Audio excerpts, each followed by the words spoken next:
तो आज बेटे अपना ज्योमेट्रिकल आइसोमेरिज्म का लास्ट टॉपिक है। ठीक है, कल हमने इजेड किया था, समझ में आ गया अच्छी तरह। तो आज करेंगे बेटे हम कैलकुलेशन ऑफ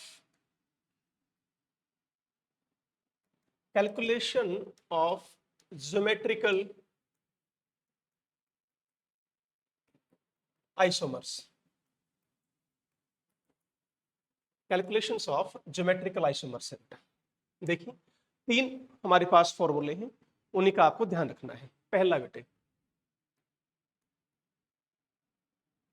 यहां मैं एक चीज लिख रहा हूं, एन यूज होगा एक वर्ड। एन क्या है बेटा? नंबर ऑफ जियोमेट्रिकल साइट या एरिया, ज्योमेट्रिकल साइट्स। ठीक है, फर्स्ट है बेटे, when molecule is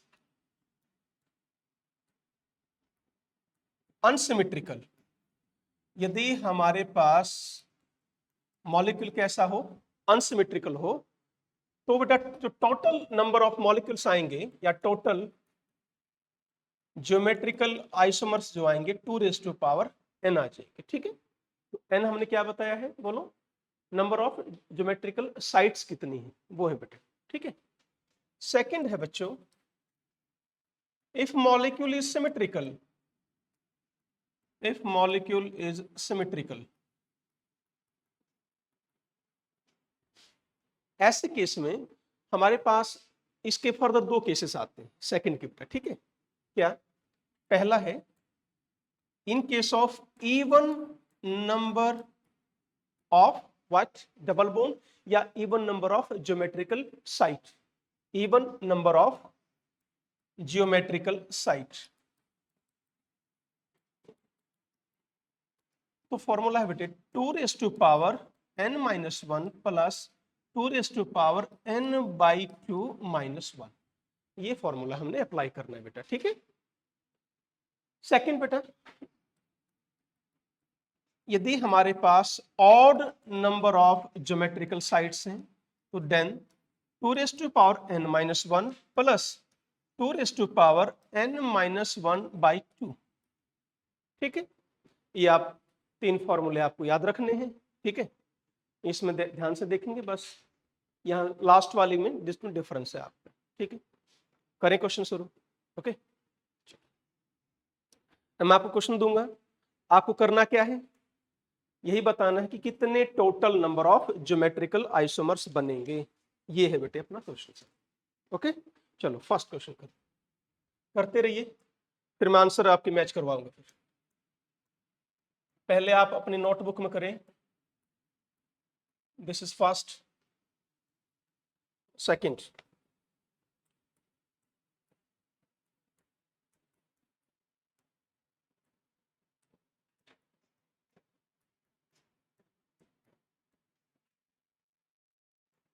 third is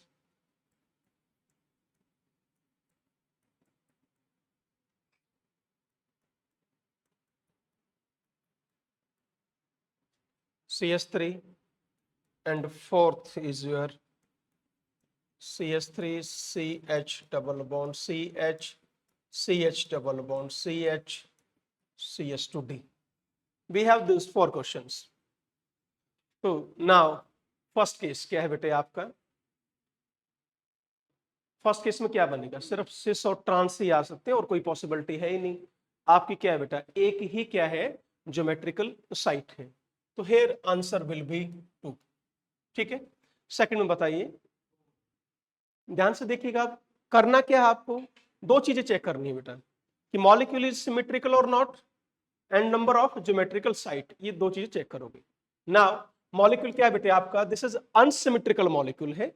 आप देख सकते हैं, कैसे पता लगाओगे, यहां से 1 2 3 4, इधर से 1 2 3, ठीक है बेटा, 4 5, नंबरिंग ही क्या हो गई, different, hence molecule is unsymmetrical, ऐसे आप फाइंड आउट कर सकते हो। ठीक है, तो यहां पर क्या रहेगा बेटा, इवन नंबर ऑफ क्या है हमारे पास, डबल बॉन्ड है, तो even number of double bond है, तो फॉर्मूला क्या लगाओगे, 2⁻n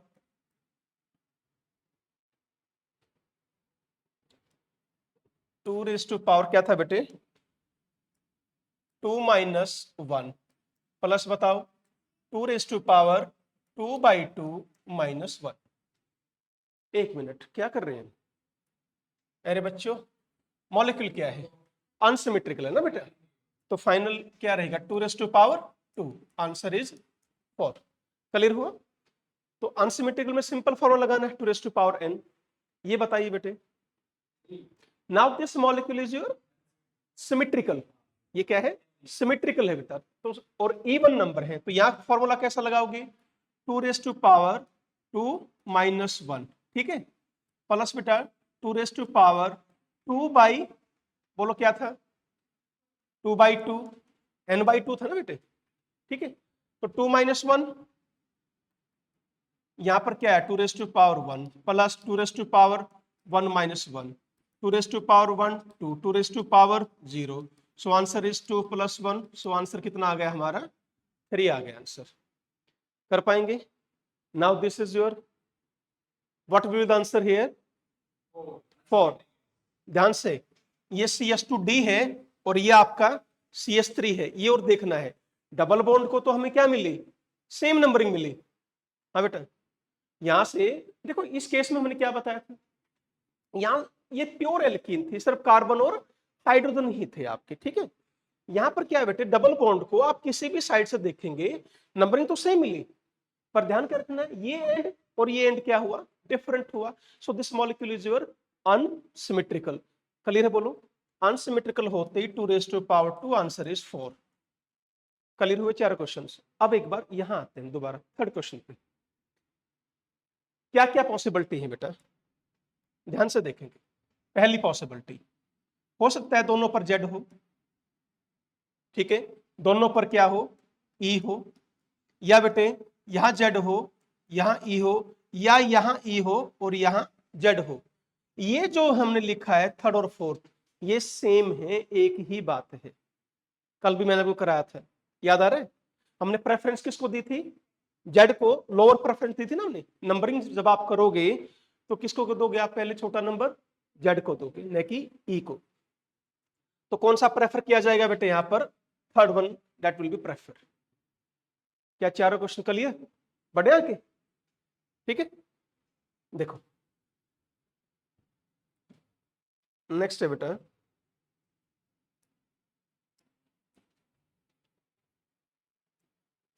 fifth MECH double bond C double bond C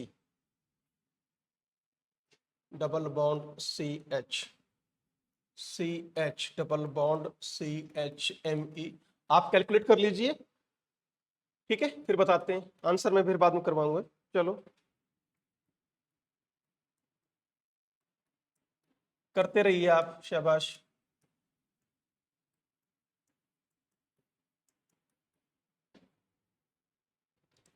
seventh is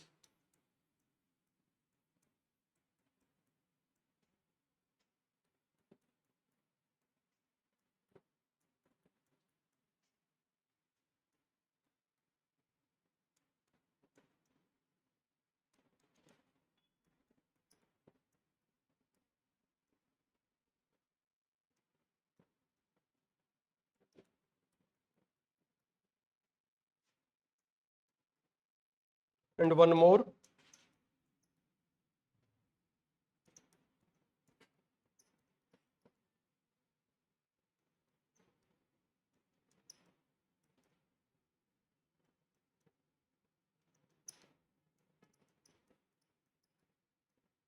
चलिए बेटा ये 5 क्वेश्चन है सॉल्व कीजिए,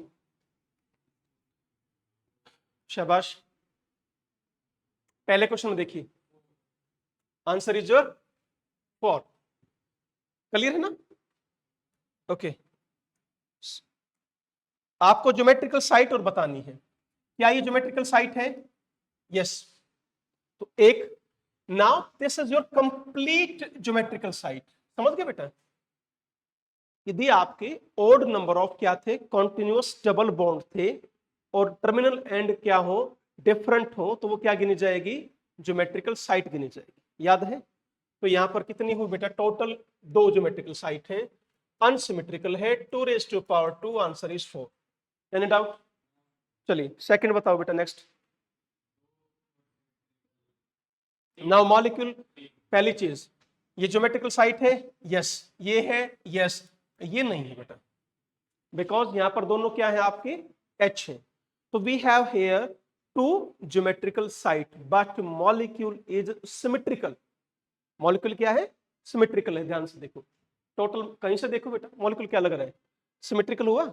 सो आंसर इज क्या था बेटे, जब 2 साइट हो तो 3 आया था आंसर, अभी हमने पीछे कैलकुलेट किया था। Any doubt? ओके, तो this is your symmetrical molecule, ये क्या था, अनसिमेट्रिकल मॉलिक्यूल। ठीक है बेटा, नेक्स्ट बताओ बच्चों, कितनी ज्योमेट्रिकल साइट, ध्यान से देखो, दिस इज दिस, ये ट्रिपल बॉन्ड है बेटा, यहां नहीं होगा, तो अगेन आंसर इज व्हाट, 4। यहां भी आंसर कितना आ जाएगा, 4 आएगा। क्लियर हुआ है? NH बेटे लॉन पेयर है, बोलो मत, ठीक है। लॉन पेयर भी क्या काम करेगा, एज ए ग्रुप काम करेगा, ठीक है। इधर क्या इस कार्बन पर एक H है और एक ही पूरा ग्रुप है, यहां देखोगे तो क्या है, CH3H, H और ये पूरा ग्रुप है। तो we have here 2 geometrical site and molecule is unsymmetrical, so answer is 4। ठीक है, बताइए इसमें कितनी, how many geometrical site here, देख लो, कोशिश करो कितनी आएंगे, हाउ मेनी, बोलो बोलो, शाबाश। बस ज्योमेट्रिकल साइट बताओ तुम मुझे, आंसर तो अपने आप आ जाएगा, आपको ज्योमेट्रिकल साइट बतानी है। देखो, एक तो ये रही, ठीक है, एक ये रही बेटा, देखो ये, समझ रहे हो, बोलो, यहां भी देख लो, एक ये रही और एक ये रहा बेटा। तो how many geometrical site, 4 geometrical site, so answer is 2⁴, answer is your 16। Next में बताइए कितनी, 3 है, ओके। 1 इज दिस, क्लियर है क्या, क्या ये है, हाँ जी बिल्कुल है। ऑड नंबर ऑफ क्या है, डबल बॉन्ड है, क्या ये है, हाँ बेटे, ओके, क्या ये है, एक ये रही बेटा इधर, ठीक है, दिस, ये नहीं, समझ में आ गया। So answer again this is 2⁻3, क्या हुआ answer, 8 will be your answer. Any doubt, बढ़े आगे, ठीक है, चलो और करो।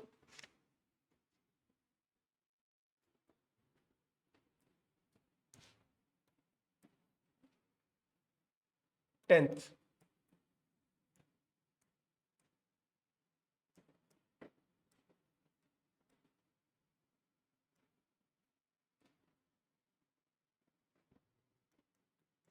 इलेवेंथ,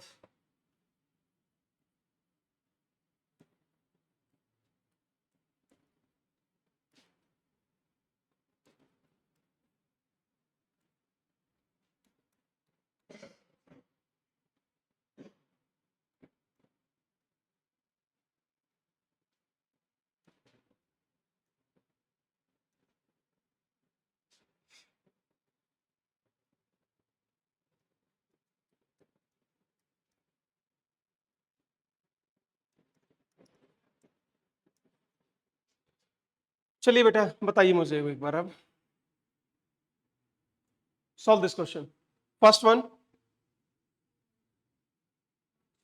फर्स्ट वन, एक ये है, one is this double bond, second is this, ठीक है, ये नहीं है, ध्यान देना, साइक्लोहेक्सीन में क्या बताया था मैंने, हेप्टीन तक, साइक्लोहेप्टीन तक डबल बॉन्ड यदि आता है तो वहां सिर्फ सिस फॉर्म होगी। Again answer is your 4। Next बोलो बेटा, 3, 1, this is second, this is third, here answer is your 8। ये साइक्लो क्या आ गया, ऑक्टीन, साइक्लो ऑक्टीन में क्या आएगा बेटा, ये भी क्या बन जाएगी आपकी ज्योमेट्रिकल साइट बनेगी, सिस और ट्रांस आएगा इसमें, ठीक है। इसमें बताइए 4, right. One is this, second यहां पर बेटा, ठीक है, ये वाला क्या ये बनेगा ऑब्वियसली, और एक ये रहा बेटे, समझ गए? तो again this answer is your 16 2 raised to power 4। ठीक है, चले आगे, नेक्स्ट देखो बेटा,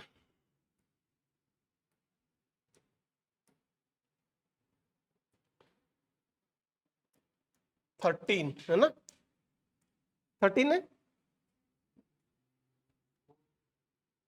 13 right. MECH double bond, this double bond CHME 14,16,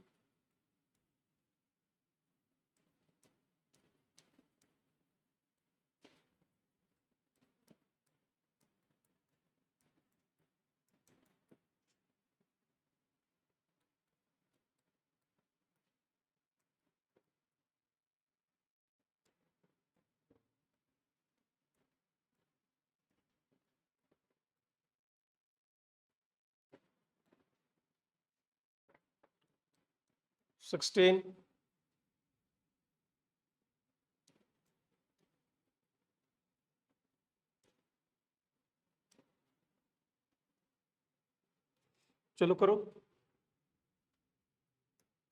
17 में ये लिख रहा हूं बेटा, आप करते रहिए।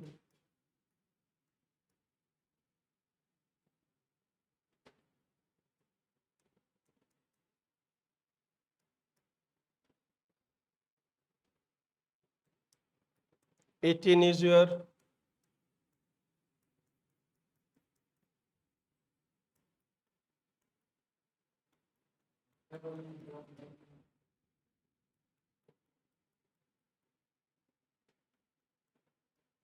चलो बेटा करो इन क्वेश्चंस को।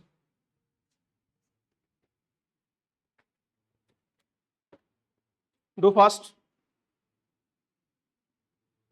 पहला बताइए, what will the answer? This is complete geometrical site, समझ में आया? 1 2 3 कॉन्टिन्यूअस है, सो आंसर इज 2। ठीक है, कितनी बना दी थी? 3 बना दी थी, मूर्खो। चलो इसमें बताओ, 4, ओके देखते हैं बेटा। यस, एक ज्योमेट्रिकल साइड तो ये रही, और एक ये रही बेटा, ये और ये कंप्लीट एक ज्योमेट्रिकल साइड है, सो आंसर इज 4। ध्यान रखना ये नहीं है बेटा, ठीक है। चलिए 15th बोलो आंसर, शाबाश, do fast. 2, Pranjal, this is not, this is not, this is not, ठीक है। अब ये और ये, सिर्फ ये है ज्योमेट्रिकल साइट यहां पर, और कोई नहीं है, सो आंसर इज यहां पर 2 ही आया बेटा, ठीक है। इसमें 1 क्यों 3, ऐसा क्वेश्चन आ गया शायद पहले, है ना, कोई बात नहीं बेटा, आंसर इज 8। चलिए, this is not geometrical site, clear है क्या? 1 क्यों, molecule is unsymmetrical, 4 is the answer, ठीक है। क्या बेटे? 16, हाँ बोलो, क्या है ये? सुनो अब, ध्यान से सुनो, सिमेट्रिकल है, इसको क्या तुम एक चेन में लोगे? फिर कैसे सिमेट्रिकल हुआ? सिमेट्रिकल क्या हुआ कि नंबरिंग इक्वल आए, दीज ग्रुप्स आर सेम बेटे। जब आपकी सारे के सारे एक चेन में घूम जाए तो आप सिमेट्रिकल मान लोगे, ठीक है। चलो 18 बोलो, 18 में क्या क्या आया? एक ज्योमेट्रिकल साइट, एक ही कंप्लीट है, और एक ही रहा बेटा, बोलो।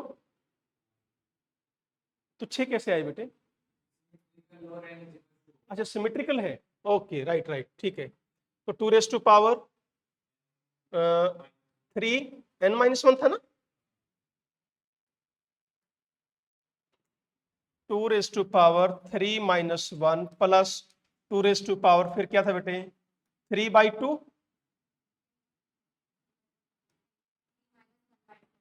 हाँ 3 - 1/2 पक्का। कितना है आंसर 6। कर पाएंगे।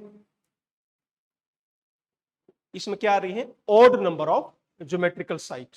ठीक है, तो ये था बेटे आपका टॉपिक। बोलो कोई डाउट है, कर पाएंगे, चले आगे। ठीक है, करो इसको, आगे बढ़ते हैं।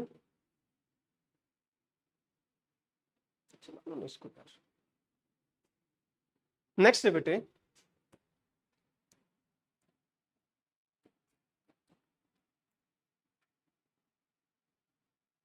नेक्स्ट इज योर फिजिकल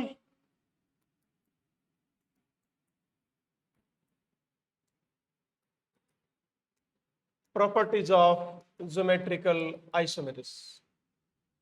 जैसे हमें सिस और ट्रांस को बेटे डिफरेंशिएट करना है, कैसे कर पाएंगे सिस को और ट्रांस को। ठीक है, पहला पॉइंट है बच्चों स्टेबिलिटी का। ठीक है, first point is stability.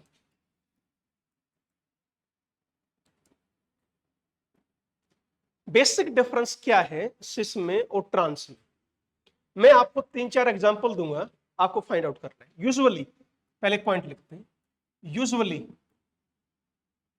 Trans is more stable than cis. Usually trans more stable होता है देन सिस ड्यू टू बेटा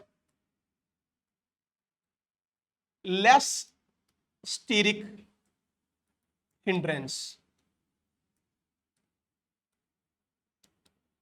समझ में आए पॉइंट। ट्रांस में क्या होंगे सिमिलर ग्रुप्स जो होंगे वो अपोजिट साइड होंगे, सिस में कहां होंगे सेम साइड। ठीक है, तो लेस स्टीरिक हिंड्रेंस होगा बेटा, तो इसमें क्या मिलेगी आपको लेस रिपल्शन मिलेगी। ठीक है, लेस रिपल्शन मतलब स्टेबिलिटी ज्यादा मिलेगी ट्रांस की। क्या इतना क्लियर हुआ। नेक्स्ट पॉइंट, ये है फर्स्ट पॉइंट बताए। सेकंड बेटा सिस में बी या can be, cis can be more stable, can be more stable than trans। cis भी ट्रांस से ज्यादा स्टेबल हो सकता है, पर कब बेटा, दो केसेस हैं इसके। A in case of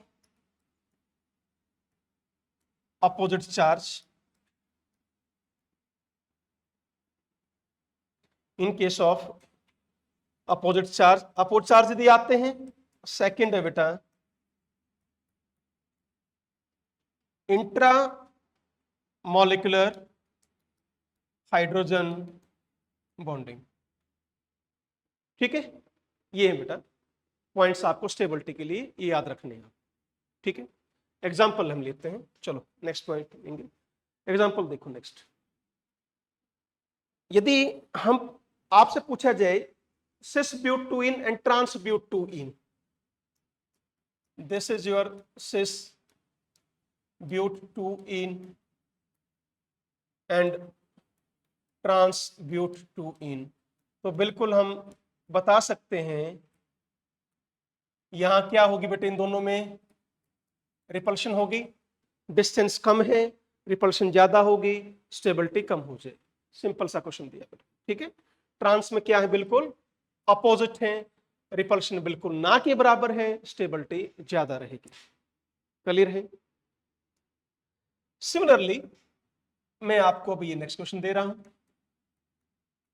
F F H H F F H H cis more stable, I am sorry cis क्या बेटे लेस स्टेबल। यहां ये ट्रांस है तो ट्रांस इज मोर स्टेबल, यहां पर भी ये क्या था बेटा ट्रांस आपका मोर स्टेबल। दो क्वेश्चन हमने लिए। अब मैं 2 क्वेश्चन और ले रहा हूं, उसको ध्यान से समझेंगे। मैंने बेटे अब क्या कर दिया, यहां Cl लिया, H, ठीक है, ये सिस फॉर्म है और ये इसकी ट्रांसफॉर्म हमने बनाई। यहां पर जो सिस फॉर्म है that is more stable then transform. ध्यान से देखेंगे, here this is your resonance, वो समझ में आया आपको? ओके, Cl के पास क्या है, वेकेंट 3d ऑर्बिटल, तो इलेक्ट्रॉन ले सकता है। फ्लोरीन में वो रेजोनेंस नहीं है, there is no resonance here, इसमें नहीं है बेटा, यहां है। तो मैं इसको कैसे बनाऊंगा, Cl क्या रखेंगे बेटा, पॉजिटिव, हेयर H, यहां Cl क्या आ जाएगा बच्चों, नेगेटिव, और यहां पर क्या आ जाएगा H। कुछ समझ में आ रहा है? अब ये मत बोलना कि सर ये तो आइसोमर नहीं रहा, पर क्या होते रहेंगे एक दूसरे में, इंटरकन्वर्ट है, ठीक है। यहां पर पॉजिटिव और नेगेटिव क्या आगे, चार्ज नजदीक आ गए, इलेक्ट्रोस्टैटिक फोर्स ऑफ अट्रैक्शन क्या हो गई, इंक्रीज। बात समझ गए? रेजोनेंस तो यहां भी है, ऐसा नहीं है कि रेजोनेंस यहां नहीं है, रेजोनेंस तो यहां भी है, पर चार्ज क्या हो गए आपके, दूर हो गए।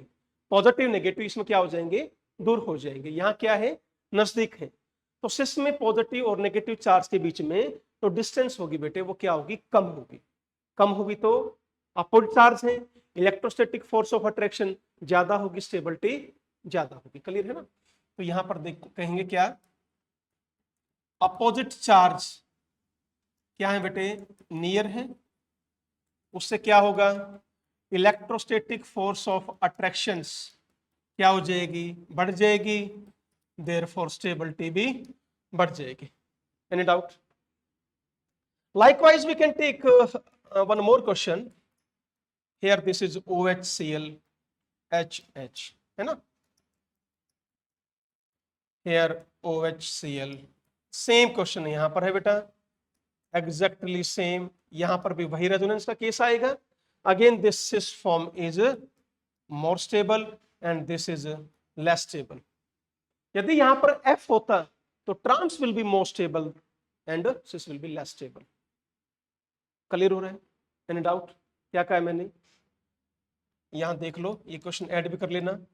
OHF, HH, ये क्या है, लेस स्टेबल। F आते ही क्या हो गया, लेस स्टेबल, है ना? और यहां पर इसका जो ट्रांस है बेटा, वो क्या होगा, मोर स्टेबल। तो समझ में आया कब सिस ज्यादा स्टेबल होगा और कब ट्रांस ज्यादा स्टेबल होगा। नोट करो,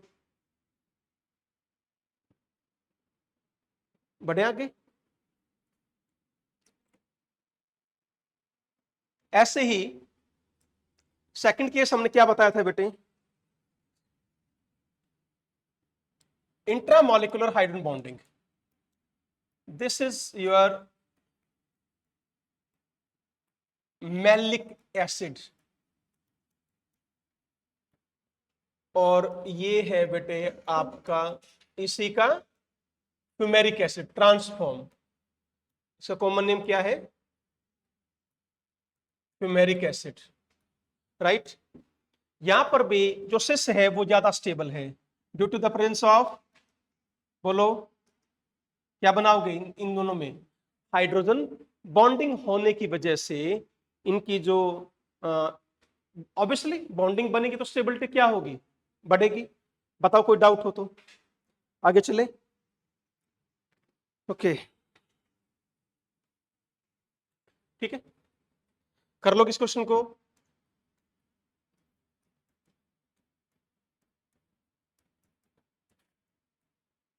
तो ये बना दो क्या, हाइड्रोजन बॉन्डिंग।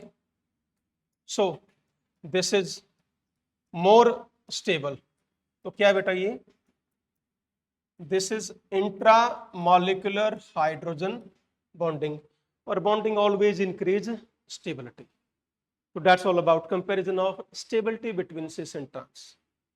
बढ़े आगे, ठीक है। सेकंड मेन केस आपका फिर आते हैं हम डाइपोल मोमेंट पर।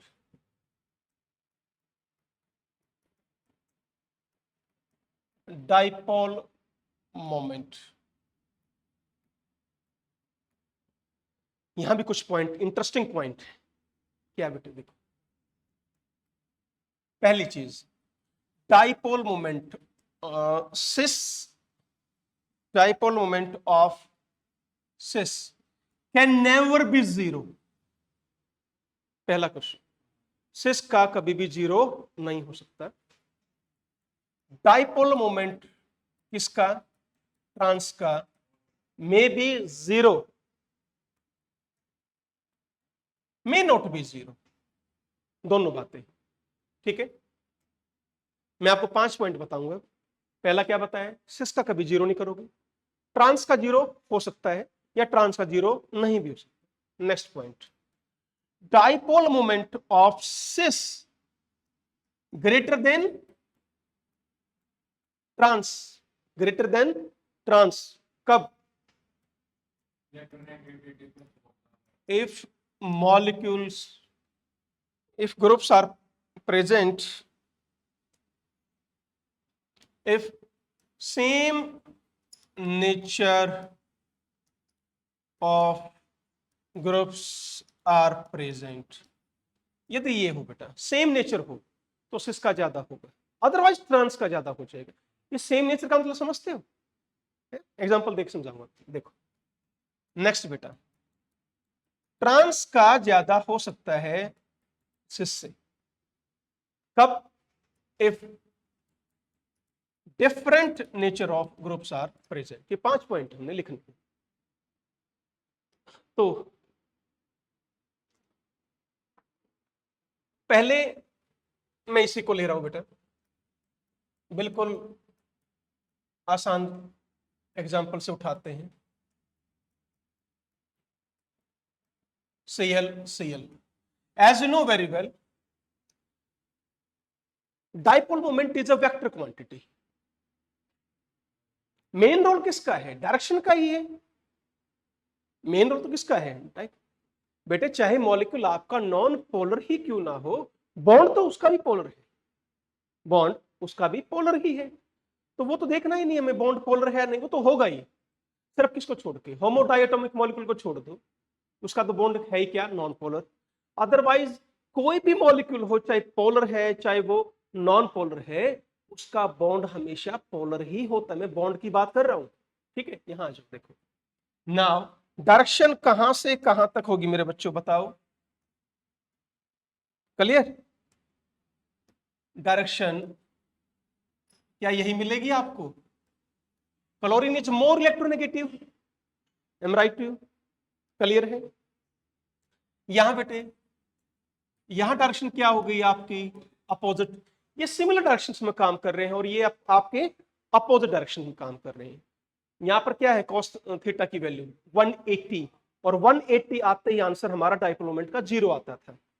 ठीक है ना, तो यहां कॉस थीटा, यानी थीटा की वैल्यू कितनी है बेटे, 180। बेटा थीटा इज इक्वल टू कितना है अपना 180, और जैसे ही कॉस 180 की वैल्यू कितनी होती है बेटा, -1। याद है नहीं, निकाल सकते हो आप इससे, क्या था, μ1 square plus μ1 square plus 2 μ1 cos theta. ये हमारा फॉर्मूला है पैरेललोग्राम लॉ निकालने के लिए, डाइपोल मोमेंट निकालने के लिए हमने निकाल चुके हैं। ठीक है, देखो बेटा इसका भी क्या है, μ1 है, इसकी भी वैल्यू क्या है, μ1 ही है नहीं है, डाइपोल मोमेंट तो बराबर है इन दोनों। इस मैं बात कर रहा हूं इस बॉन्ड का और इस बॉन्ड का, डाइपोल मोमेंट की वैल्यू क्या आएगी, सेम आएगी ना। अब इसको मैं क्या करूं, μ1 2 μ1 स्क्वायर। ठीक है, यहां क्या आ जाएगा बेटे, माइनस, बोलो आएगा नहीं आएगा, क्यों, cos theta is equal to -1। तो इसको भी मैं क्या कर दूं, 2 μ1 स्क्वायर। समझ में आया क्या, सो आंसर क्या आ गया बेटे, 0। तो डाइपोल मोमेंट क्या आ गया आपका, 0 आ गया। तो cos 180, देखो 3 एंगल लेते हैं, cos 60, cos 120 और cos 180। cos 60, चलो मैं नेक्स्ट स्लाइड पे करता हूं। हाँ जी, तो यहां बात कीजिए पहले, dipole moment is equal to 0 किसका, ट्रांस का। ये रहा बेटा, क्लियर हो गया, बोलो। सिस कभी भी 0 नहीं होगा। और ट्रांस का पहले 2 पॉइंट तो क्लियर हो गए ना, अब हम तीसरे पर चलते हैं। ठीक है, देखो एक चीज और। हाँ, तो मैं क्या कह रहा था बेटे, मेनली हमारे पास 3 एंगल हैं। How many angles? 3 एंगल्स, 60, 120 और 180। ठीक है, तो cos 60 की वैल्यू कितनी होती है बेटा? हाफ। और cos 120 माइनस हाफ। और cos 180 कितना होता है बेटे? -1। ठीक है, let dipole moment is equal to x।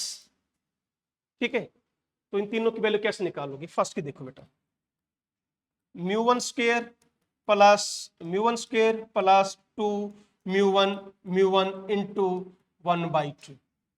समझ गए? ये क्या आ गया? cos 60 वाला केस है बेटा ये। तो आंसर कितना आया? √3 μ1 square, that is √3 μ1। This will be your answer. Any doubt? ठीक है, ऐसे ही नेक्स्ट cos 120 लेंगे, क्या आ जाएगा बेटा? μ1 स्क्वायर प्लस μ1 स्क्वायर, यहां पर माइनस या प्लस कर लो पहले μ1, यहां पर भी μ1 है, देन इनटू हाफ। और कैसा half? Minus half. Okay okay, ठीक है। तो now this is cancel here. यहां पर साइन क्या है? माइनस है। बोलो, कोई डाउट किसी को? तो आंसर सिर्फ क्या आ जाएगा? Only mu. ये क्या है बेटा? μ1 स्क्वायर पर कि कैसा? Minus μ1 square. एक से एक कट गया, तो सिर्फ क्या बचा? Only μ1 square. रूट हटा दो तो आंसर कितना आ जाएगा? μ1 आ जाएगा। समझ में आ रहा है क्या? और जब cos 180 था तो आंसर कितना आया था? 0 आया था। ठीक है, एक बार थर्ड पॉइंट पर आगे बढ़ते हैं। थर्ड पॉइंट देखो बेटे, CLBR।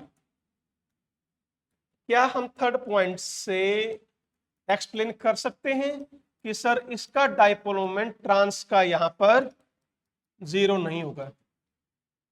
मॉलिक्यूल्स डिफरेंट है, देख सकते हैं आप, एटम्स डिफरेंट है। हालांकि डायरेक्शन ठीक है, मान लिया डायरेक्शन अपोजिट है, इसमें कोई दिक्कत नहीं, पर इसका dipole moment not equal to ये डाइपोल मोमेंट, कुछ ना कुछ आपका रिजल्टेंट वैल्यू आएगी। तो ट्रांस का जरूरी नहीं है क्या हो? 0। बढ़ा जाए आगे।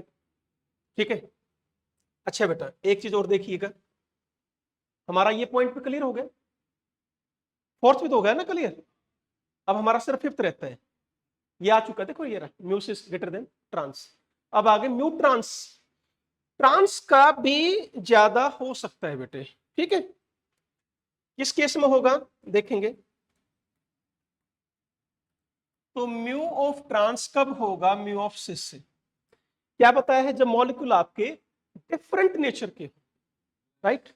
डिफरेंट नेचर कैसे बेटा? देखो एक एग्जांपल लेते हैं, CH3 और Cl ले लिया। ठीक है, ऐसे ही यहां ले लिया CH3 और Cl ले लिया। ये ट्रांस अलग अलग नेचर के आ गए। CH3 डायरेक्शन कहां किसकी तरफ रहेगी? sp2 कार्बन है, ये कार्बन कैसा है? sp3 carbon. This carbon is more electronegative. और डाइपोल मोमेंट की डायरेक्शन कहां से कहां रहती है? पॉजिटिव एंड से लेकर नेगेटिव एंड से। Do know this? ठीक है, तो डायरेक्शन ये गई और इसकी डायरेक्शन ये गई बेटा। बात समझ में आ गई? क्या ये एक डायरेक्शन काम कर रहे हैं? यहां देखो, अब समझ में आया क्या? ये दोनों एक ही डायरेक्शन में काम कर रहे हैं बेटा। सो इस केस में जो mu of trans greater than क्या होगा? म्यू ऑफ सिस से। इंपॉर्टेंट एग्जांपल है, बुक्स में कई जगह क्या लिखा मिलता है कि हमेशा सिस का ट्रांस से ज्यादा होगा, ऐसा नहीं होता है बेटे। डाइपोल मोमेंट क्लियर है? चले नेक्स्ट देखिए। नेक्स्ट बात करते हैं मेल्टिंग पॉइंट थर्ड। मैं बॉइलिंग पॉइंट की बात नहीं कर रहा हूं, ध्यान से देखो। देखो बॉइलिंग पॉइंट किस पर डिपेंड करता है? डाइपोल मोमेंट पर। क्लियर हुआ? यस और नो? जितना ज्यादा डाइपोल मोमेंट उतना ज्यादा पोलर, जितना ज्यादा पोलर उतना ज्यादा बॉइलिंग पॉइंट। तो यहां हम कह ही नहीं सकते कि सिस का ज्यादा होगा या ट्रांस का ज्यादा हो, वो तो डिपेंड करेगा बेटे मॉलिक्यूल कैसा है। डाइपोल मोमेंट ट्रांस का भी ज्यादा हो सकता है और सिस का भी ज्यादा हो सकता है, ठीक है।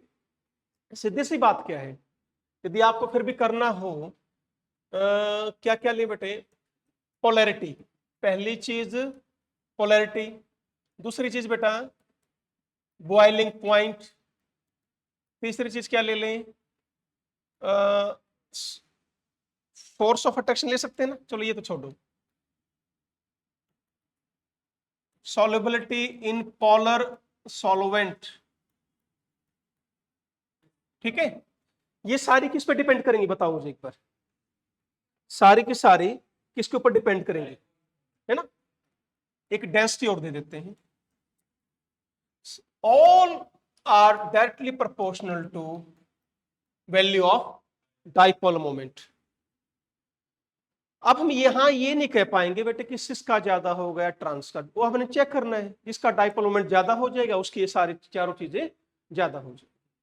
आगे बढ़ा जाए। बट फोर्थ पॉइंट में आता हूं, मेल्टिंग पॉइंट। मेल्टिंग पॉइंट देखो हमने अलग से बना लिया, मेल्टिंग पॉइंट हमेशा ट्रांस का ज्यादा होगा सिस से, always always. Reason, melting point directly proportional किस किस के बेटे, सिमिट्री, पहली बात किसके ऊपर डिपेंड करता है, सिमिट्री पर।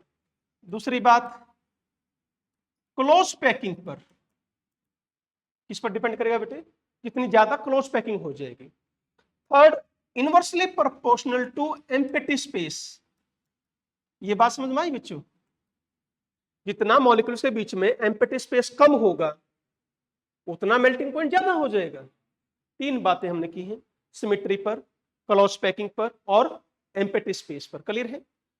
तो ये बेटा सिमिट्री ज्यादा किसमें, ट्रांस में, क्लोज पैकिंग ज्यादा किसमें, ट्रांस में, एम्प्टी स्पेस भी कम किसमें रहता है, ट्रांस में।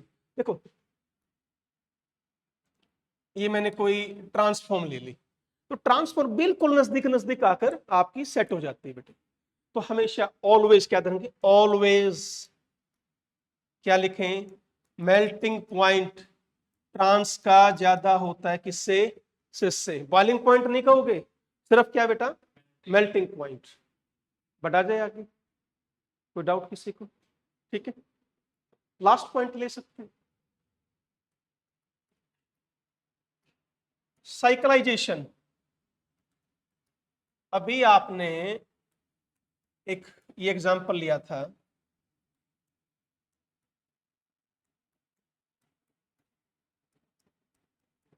मैलिक एसिड का बेटे।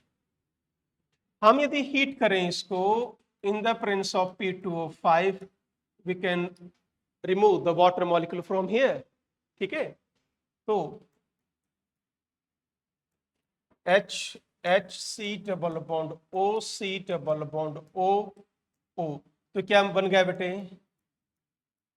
This is your maleic anhydride and there is no fumaric anhydride. Clear है मैं क्या कह रहा हूं, फ्यूमेरिक एनहाइड्राइड होता ही नहीं है। रीजन इज व्हाट, यहां है COH, एक मॉलिक्यूल यहां है COH,